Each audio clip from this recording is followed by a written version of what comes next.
¿Qué tal amigos? Muy buenas tardes nuevamente con ustedes, el gusto del buen reloj. Pues bien, ahora les traemos este hermoso reloj, un Swiss Army que acabo de adquirir, muy económico. Y pues espero y disfruten de estos videos que con gusto hacemos para ustedes, para que los vean, los disfruten. Y si van a comprar un relojito, pues bien, ya tengan opciones de cuál reloj van a comprar. Este es un reloj usado, pero muy buen reloj y muy económico. Lo acabo de adquirir en 300 pesos, muy barato, muy buena marca.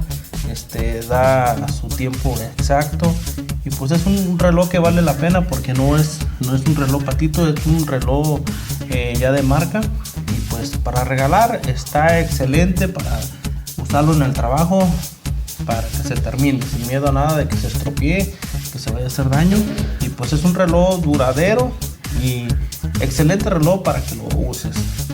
Bien amigos, gracias por suscribirte a este canal. Espero le des un me gusta y comparte, y esperemos llegar a más suscriptores a este canal.